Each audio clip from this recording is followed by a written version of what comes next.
अस्सलामु अलैकुम वरहमतुल्लाहि वबरकातुहू। मोहतरम नाज़रीन, 11 नवंबर ये वो तारीख़ है जिस दिन हिंदुस्तान की बहुत बड़ी शख्सियत मौलाना अबुल कलाम आज़ाद रहमतुल्लाहि अलैह की यौम पैदाइश है। आपकी यौम पैदाइश की मुनासबत से पूरे मुल्क के अंदर यौम तालीम यानी एजुकेशन डे मनाया जाता है। तालीम की अहमियत का अंदाज़ा कुरान करीम की पहला पैगाम पहली वही से आप लगा सकते हैं, जो इक़रा बिस्मि रब्बिकल्लज़ी खलक़ है, जिसके ज़रिए से इल्म की अहमियत को समझाया गया है। वहीं अहादीस मुबारका में बेशुमार अहादीस इल्म की अहमियत को बयान फरमाते हैं। और वहीं सरकार दो आलम सल्लल्लाहु अलैहि वसल्लम की हदीस कि बुइस्तु मुअल्लिमा, मैं टीचर बनाकर मबऊस किया गया हूँ, आप उससे भी इल्म की अहमियत का अंदाज़ा कर सकते हैं। सरकार की हदीस है अल इल्मु मिनल महदी इलल लहद, कि इल्म जो है माँ की गोद से खबर की गोद तक है। इस तरह के बेशुमार आयतें और हदीस मुबारका मौजूद है। बहरहाल एक अलग टॉपिक है कि इल्म की कितनी बड़ी अहमियत है, इंशाअल्लाह किसी मौके पर उसको बयान किया जाएगा। आज हम बात करते हैं मौलाना अबुल कलाम आज़ाद रहमतुल्लाह अलैह की पर्सनालिटी और आपकी शख्सियत के बारे में। आप 11 नवंबर 1888 को दुनिया की सबसे मुक़द्दस तरीन जगह मक्कतुल मुकर्रमा में आप पैदा हुए। आपका असल नाम मुहियुद्दीन है, आपके वालिद मोहतरम का नाम खैरुद्दीन और आपकी वालिदा का नाम आलिया और आपके ज़ौजा मोहतरमा का नाम जुलेखा है। मौलाना अबुल कलाम आज़ाद रहमतुल्लाह अलैह के वालिद जब हिंदुस्तान वापस आए कलकत्ता में, तो उसके बाद मौलाना का सियासी सफ़र भी और फिर मौलाना का इल्मी सफ़र मुकम्मल होने के बाद आपने सियासी सफ़र का आगाज़ किया।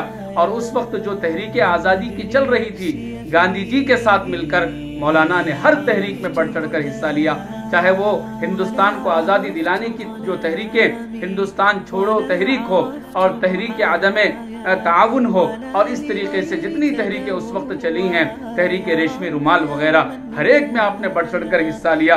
मौलाना ने 1912 में सबसे पहले अखबार निकाला अल हिलाल के नाम से, और जो अंग्रेज़ों की पॉलिसी और उनको हिंदुस्तान से भगाने के लिए उसमें मुस्तकिल आर्टिकल छपा करते थे। अंग्रेज़ों को जब मालूम हुआ कि ये अखबार अंग्रेज़ों के ख़िलाफ़ छप रहा है और उसमें जो आर्टिकल्स आ रहे हैं वो अंग्रेज़ों के ख़िलाफ़ है, तो अंग्रेज़ों ने उस पर पाबंदी लगाई। उसके कुछ साल के बाद मौलाना ने अल बलाग नामी अखबार निकाला, और इस तरह कई मुरासिले और कई इस तरह के आर्टिकल्स के ज़रिए से आप हिंदुस्तानियों के ज़हन और दिमाग में आज़ादी के जज्बे को पैदा करते रहे। चुनांचे आपकी कोशिशें और काविशें बेशुमार हैं। आप जो है हिंदुस्तान की सियासत में भी जो कांग्रेस पार्टी बनी उसके आप सदर मुंतखब हुए, और जब बहरहाल हमारे बुजुर्गों की कोशिशों और काविशों से 1947 में मुल्क आज़ाद हुआ 15 अगस्त को, उसके बाद मौलाना को हिंदुस्तान का बावकार ओहदा वज़ीर तालीम आपको बनाया गया। आप फर्स्ट एजुकेशन यूनियन मिनिस्टर हैं हिंदुस्तान के, यानी पहले आप वज़ीर तालीम रहे। और जितने आज यूनिवर्सिटीज़ और जितने कॉलेजेस इस मुल्क के अंदर काम कर रहे हैं, उसकी तामीर और तरक्की में और उसके अंदर बच्चों की स्कॉलरशिप वगैरह के सिलसिले में, कॉलेजेस को यूनिवर्सिटीज़ को जो ग्रांट वगैरह पास होता है उसके सिलसिले में मौलाना की काविशें और कोशिशें बेशुमार हैं, जिसको पढ़ने और मौलाना से जज्बे को हासिल करने की ज़रूरत है। बहरहाल आज़ादी के वक्त भी जब हिंदुस्तान का बंटवारा हुआ और कुछ लोगों ने साजिश के तहत मुल्क के 2 टुकड़े किए, उस वक्त भी मौलाना ही थे जो दिल्ली के जामे मस्जिद में खड़े होकर मुसलमानों को मुखातब करके कह रहे थे, ऐ मुसलमानों, इस मुल्क को छोड़कर कहां जा रहे हो?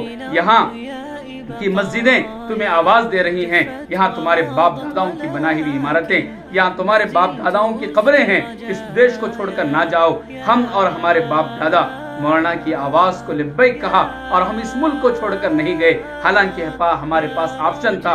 उत्तर प्रदेश के एक बहुत बड़े मुस्लिम लीडर ने कहा था, वफादार वो नहीं है जिसे बेवफाई का मौका ना मिला हो, वफादार वो है जिसके पास बेवफाई का मौका था फिर भी उसने बेवफाई नहीं की। मुसलमानों के पास ऑप्शन था, वो चाहते तो इस मुल्क को इनकार करके पड़ोसी मुल्क जा सकते थे, लेकिन वो नहीं गए। उन्होंने कहा कि हमारे बाप दादाओं ने अपने खून पसीने से इस मुल्क को आज़ाद किया है, हम यही रहेंगे और इस मुल्क की तामीर और तरक्की में अपना किरदार निभाते रहेंगे। जिनको जाना था चले गए, लेकिन अफसोस है कि जिन मुसलमानों ने हिंदुस्तान को चॉइस कर यहाँ रुकना गवारा किया, आज उनसे वतन दोस्ती का, वतन से मोहब्बत का सर्टिफिकेट वो लोग मांगते हैं जो मुल्क की आज़ादी में हिस्सा लेने के बजाय انگریزوں سے معافی نامے لکھوا رہے تھے، انگریزوں کے تلوے چاٹ رہے تھے، ان کی جاسوسی کر رہے تھے، ایسے لوگ مسلمانوں سے وطن دوستی کا سوال کرتے ہیں تو تعجب ہوتا ہے۔ اس لیے میرے بھائیوں اور دیکھنے والے ناظرین سے گزارش ہے کہ وہ ہندوستان کی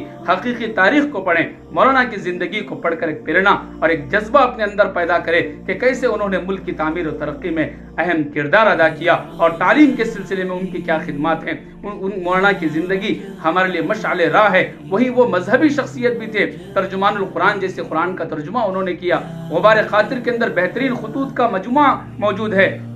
ان کی تحریروں کو پڑھنے، ان کے تقریروں کو سن کر اپنے اندر ایمانی جذبے کو بھی اپنے اندر وطن سے محبت کے جذبے کو بھی پیدا کرنے کی ضرورت ہے۔ شکریہ، جزاکم اللہ خیرہ۔